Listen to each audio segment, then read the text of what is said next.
1969 AMC Rambler American 3-speed manual. I was born with an AA chip in my hand. This is a non-car. We talk about terms like an car, appliance, a car for people who like all music except for country and rap. This is what that car was in the late 60s. The person who bought this car new in 1969 was married at age 19, built a house in New Philadelphia, Pennsylvania, only left Eastern PA to drive their Rambler to Cape May, New Jersey, and spent the entire trip terrified of passing through the real Philadelphia. And once they reached the east side of the Walt Whitman Bridge, our Rambler driver said, "Well, we made it out alive." And on the way back, they take the Commodore Barry Bridge because it doesn't go downtown. "Let's take the Commodore Barry. I want to live to see another day." Then, safe back home in the foothills of the Appalachian Mountains, our original Rambler owner watches the news with the sound off. A record of Lawrence Welk music plays in the background.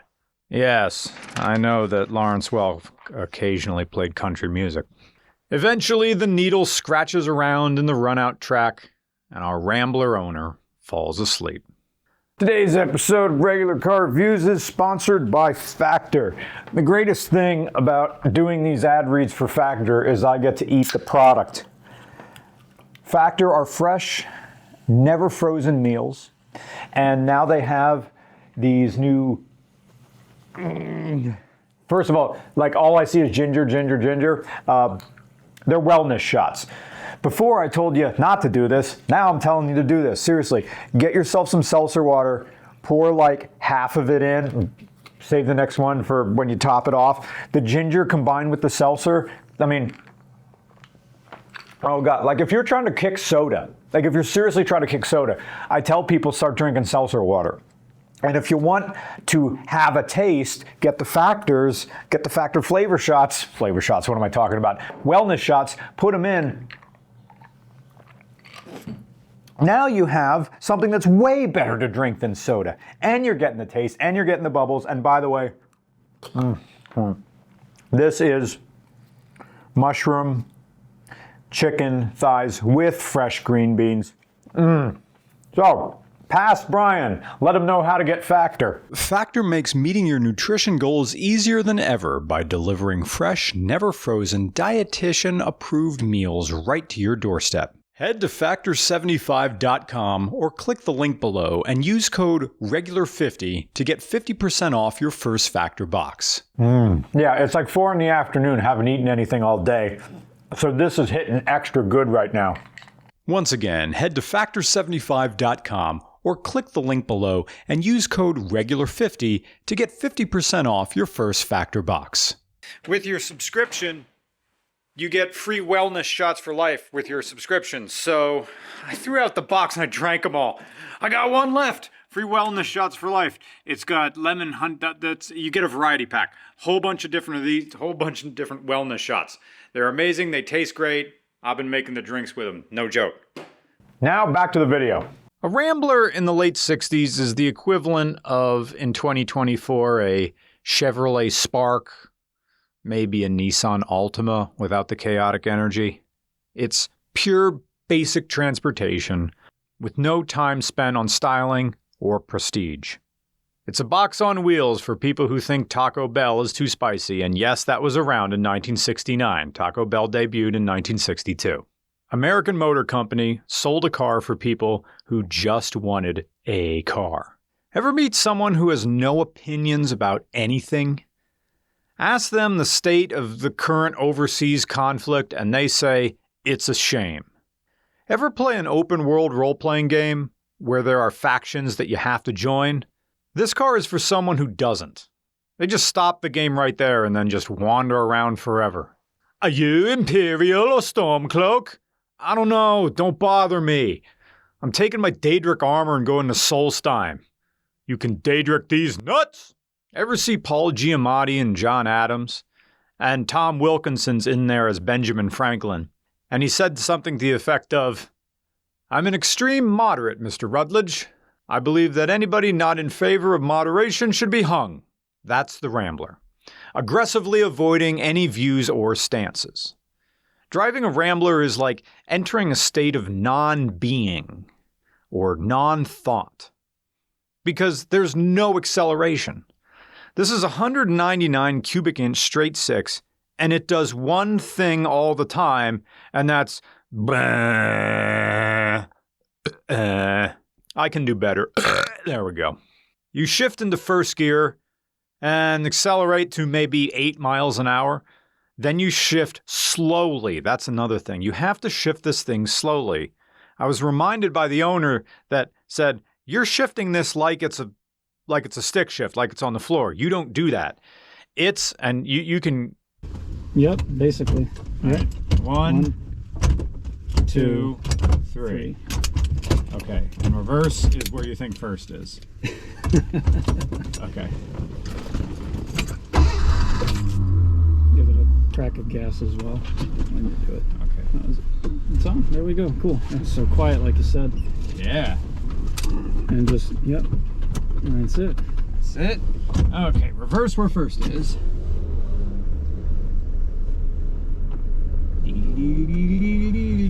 Oh, Yeah. so nice. So, remember, it is slow.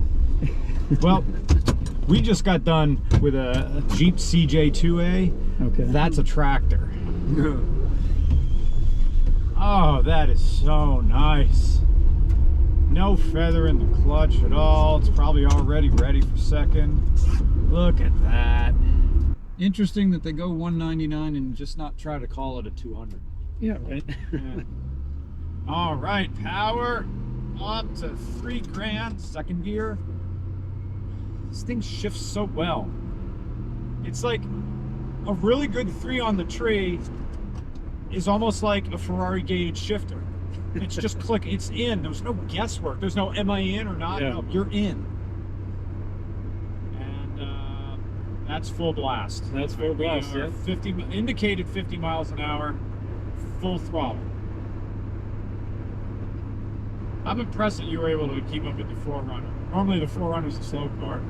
I kept it in second up the Oh, hill yeah? up until like 3.5 grand. Okay, is first unsynchronized? Yeah, you No? can get first That's in. first. Yeah, you can get first in around 10 miles an hour or less. Now, your fuel gauge is under E. About how much economy do you get in your experience? Not necessarily speaking factory. I refuel at around 150 miles if I'm in the city, or 200 miles on the highway. I would estimate. And we're all the way in yep, the back, right? right? There, yeah, that's good. And let's see. Put it into first. And pull the brake. Brake. That's it. Just straight up. Straight That's back? it. And All right. off. All right. Yeah. Yeah, this is saying it's from factory. It was doing 155 horsepower and 215 pound-feet. Is it all? Are you going all the way? There you go. Man, that thing starts like a. Yeah, I just refurbished the starter. Listen to me. It is first gear, second. That long. Second.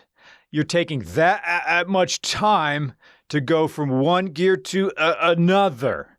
There is no shunk, right, when you go through. No. And now you're in second. And you can accelerate up to 30 miles an hour, and then set to third. And now you're in third forever. You're not going back down to first unless you're at a dead stop. And this car only has one acceleration speed. It just goes, and you're only using the top 25% of the throttle, of throttle travel. I mean, you can go half throttle, you can go full throttle, and all that does is just make the engine make a whole bunch of capital H's, just,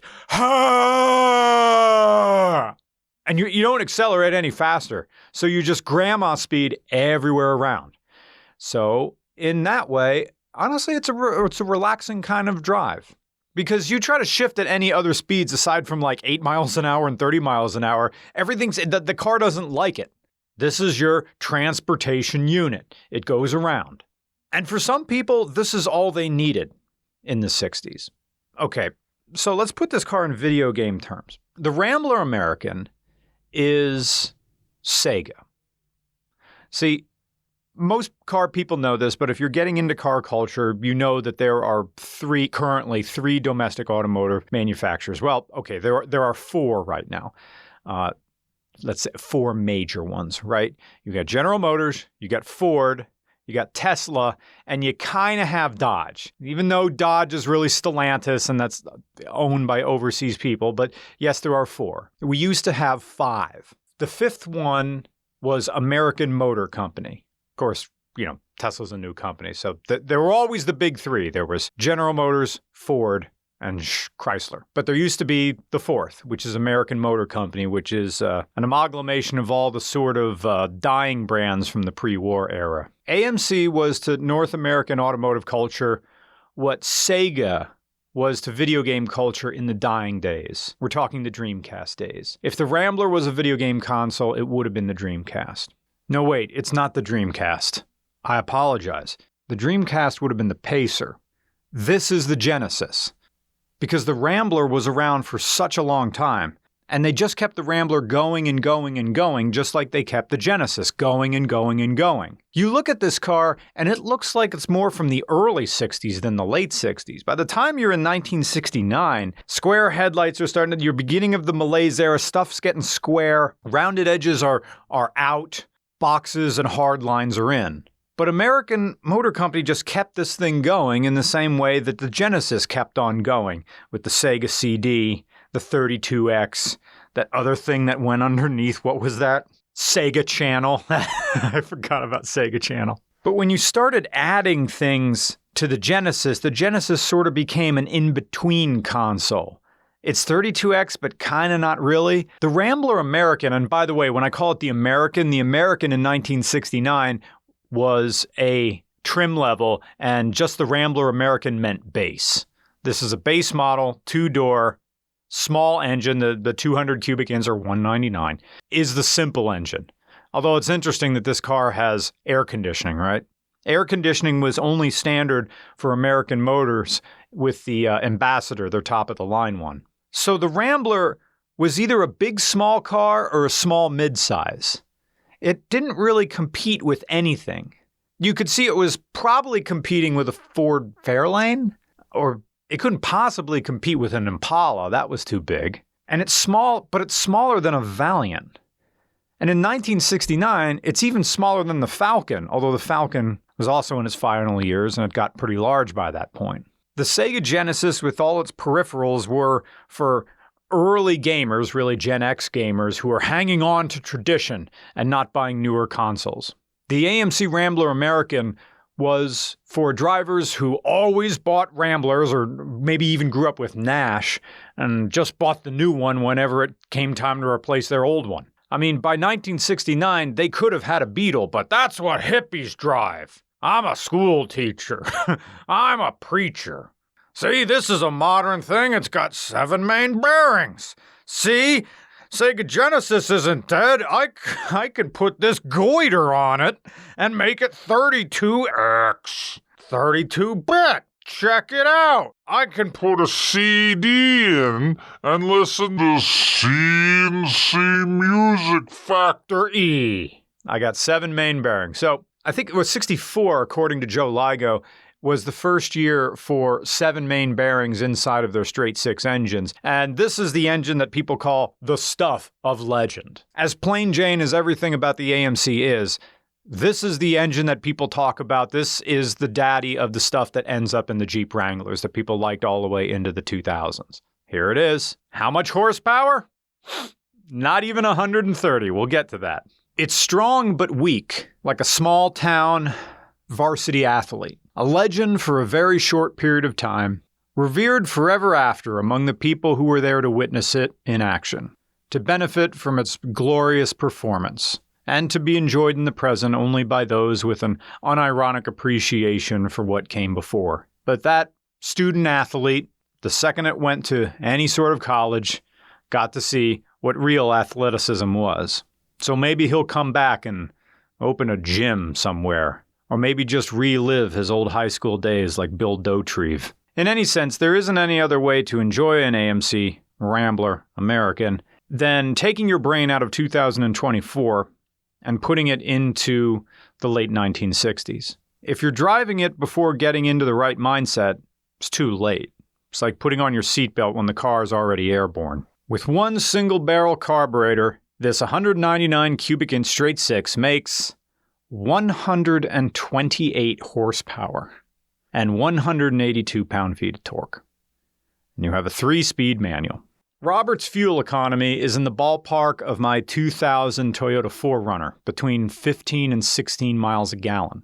One would hope for more, but being an adult means not expecting the things you like to do the things you know they can't. Now, I will say, these were built to be easy shifting, because the 3 on the tree, come with me on this. This 3 on the tree shifts as well as a Ferrari gated shifter. There's no guesswork. There's no wondering, am I in? Trust me, you're in. That's how these were designed to operate. The only thing is, you shift these things much slower than you would a Ferrari gated shifter. So the game that you play with an AMC Rambler American is, how slow can I go and still stay in second? And the answer is about 3 miles an hour. Or you can do a bonus round of how fast can I go before I need third. The design is totally unexciting. The only thing they really did in 1969 to try to make it modern, because square headlights were the modern thing, and you can thank Technology Connections for his wonderful video on why headlights used to just be one thing and then they had square ones. AMC here is trying to make this car look modern by having square bezels for the headlight, but still having the standard round headlight. Because they knew the Rambler was done, so they weren't spending hardly anything on style. Really, the most important thing that AMC did for the Rambler in these final years, to really compete with the Beetle, I guess, was to lower the price of the Rambler, knowing that they could sell more in volume and make up the difference. AMC Rambler American, 1969. This was a car for a man whose Sunday routine involved driving to the park to read the newspaper and ignore all the signs about feeding the ducks. This is for a man who kept all his important documents in a shoebox under his bed. And even into the 70s and 80s, when these cars were still on the road, these were for men who started using old man phrases since they were 12 years old. From 7th grade all the way up to his 40-year career as a loan manager at the "It's not the heat, it's the humidity" Federal Credit Union. Visually, it's somehow both a product of its time and strangely timeless, because the styling never changed much throughout the 60s. It sort of blends in with the other cars on the road despite being a bona fide classic car on its own. In that sense, it fits perfectly with Robert's reasons for getting this car in the first place. Robert purchased this with 24,000 miles on it. He didn't get a Rambler American to take to car shows. He didn't get this to be seen. This is his only car. He wanted something with a manual transmission, bench seating, and air conditioning. That's it. And he found this car out in Nevada. And after seeing that the listing was still up after a month, his girlfriend suggested taking a trip to Las Vegas for a vacation and stopping to look at the car while they were out there. Robert saw the car, and now it's back on the East Coast. The mods for Robert's model are limited to 1971 hubcaps. There also is an FM converter in here. This is like, what is this? In the 60s, a lot of cars just came with AM radios, an AM radio band only. The FM converter is the equivalent of the Amazon Basics plug into the cigarette lighter Bluetooth adapter that broadcasts your phone to the radio so you can listen to your stuff. This is an FM receiver that piggybacks off of your AM radio. So at some point in the car's history, it got this. And that's it for Robert's modifications, apart from repairs. He got a new fender when he got clipped from behind, and that was when he found out that this car was already repainted once. I mean, he kind of figured because the engine bay is a lighter blue than the exterior. Welcome to Historical Economics 105. I'm your teacher, Mr. Ryder. And if you are not in this class, I can check the syllabus afterwards, but we have some stuff to do here. So for those of you who have the syllabus, get it out, and you can open your books to page 10. If you don't have your book, please share with your neighbor. And if those of you who don't have the syllabus, and you're free to leave the class if you want, but if you want to stay, hey, free education for you, right? Anyway, the Rambler American dates back to the Nash days. So this was essentially America's first successful compact, hitting the highs during its reintroduction in the late 1950s. Basically, there was a big recession under Eisenhower, big enough that it got called the Eisenhower recession. You don't have to write that down, it's not on the test. Even though it was only really a mid-tier recession by historical standards. However, at the time, it was the worst economic downturn since the end of World War II. You do want to write that down, that is on the test. It ended up being as bad as it ever ended up getting during the economic expansion that happened between the end of the war and the beginning of the oil crisis in the 70s. We'll be touching on the oil crisis later this semester. Because really, a lot more should have been booming than just babies. The men were back home, the families were starting, companies were no longer having to divert resources to the military, and domestic auto production was on the upswing. At least that's what the market anticipated. I anticipate this will be on the test as well. That's a free hint for you. But the sales actually cratered for a while. Yes, families had the option of upgrading the family vehicle after a few years, but a lot of those families were not really exercising that option, instead choosing to continue driving what they already had for longer. Auto sales in the United States declined by nearly half between 1955 and 1958. I see some pencils and pen moving. That's very good. Unemployment was at a high in industrial places like here in Pennsylvania, but no place in the country had it worse than the Motor City. Teacher cough. As Detroit hit a high of 20% unemployment. Car companies were feeling the hit in a major way. Most of them anyhow. But you know who wasn't? American Motor Company. You know why AMC was doing fine? Well, it's right here. The Rambler American. The recession and the resistance to big, expensive new cars meant that this small, in-betweener, affordable box of ideas was more attractive to the average consumer. Ramblers weren't the fanciest models in the world, since AMC chairman George Romney had cut production costs to the bone, so that by 1962, the wheelbase, the platform, and most of the body parts were pretty much the same across trim levels. Engine and equipment differences were really all that distinguished the different models. But it didn't matter, because these led a compact revolution with cars like the Ford Falcon.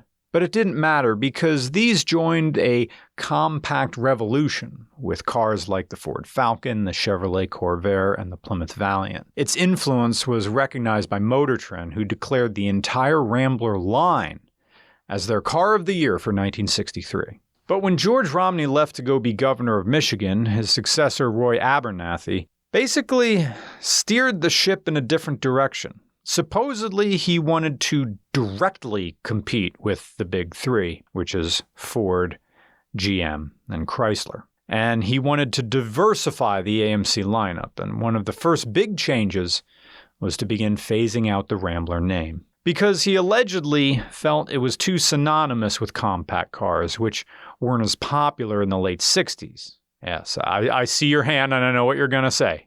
No, I know what you're going to say. What? Yes, very good. Gas prices were cheap. The last year for the Rambler American was 1969. Get your giggles out. The same model as this right here. Now, with the benefit of hindsight, Abernathy could have kept pumping these things out. Yeah, I know. Because we had the oil crisis and the rise of smaller import cars right around the corner. but hindsight makes every 50-50 dice roll look like a lock. In context, these cars were being phased out by other automakers too, as the Rambler American was the only two-door hardtop compact in the United States, next to the Dodge Dart and the Chevy Corvair. So while Roy gets blamed for contributing to the downfall of AMC, it was a much bigger issue than anything you could just pin on one man. For the full story, and this is extra credit right here, for the full story, I'm going to go to the next slide. Check out Roman's Epic, a nearly 3-hour history video on the life and death of AMC, and the link is in the description down there. Even if you're not into AMC as a brand, it's worth checking out, because it'll give you a new appreciation for these cars, and especially with photography by our buddy Joe Ligo from the YouTube channel Auto Moments, who has been working on a multi-part AMC documentary on his own. Anyway, the link is in the description for that RCR story. But I will say that Abernathy's regime smoothed out all the personality from the AMC Rambler American. For all I could say about the handling and the shifting, there's no real power here, no acceleration. It's the automotive equivalent of pleading the fifth. No comment here, just motion, and yet it's not a bad car. It's enjoyable in the way classic cars can be, removed from the filter of modern perception and enjoyed on its own terms. And I believe that's why Robert is just driving this as his everyday car. There's consistency here, and there's security in that consistency. That was just as true in the 60s as it is today. You could argue that people in the late 50s were holding on to their cars longer simply because a car like this would last longer than some big, unwieldy land barge like a '63 Galaxy. To drive a Rambler American is to experience a time when an independent automaker like AMC was not only viable, but successful. When everybody saw sales slumping in 1958, AMC saw sales increase because they were the antidote to Detroit's mentality of big stylish cars that lacked real substance. AMC was a company with a host of problems. They didn't have issues, they had an entire subscription. And yet they managed to make a real impact in the auto industry for the comparatively brief time they were here, off of the back of a car like the Rambler American, which influenced the popularity of compacts for a period. Is it a perfect car? You know, it's pretty damn close. For someone who just wants a vehicle to drive around in the 60s or even today, this is way, way better than people give it credit for. Now, is it a great car?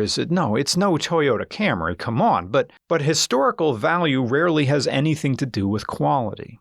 If anything, being perfectly acceptable can be just as good as greatness when enough time passes.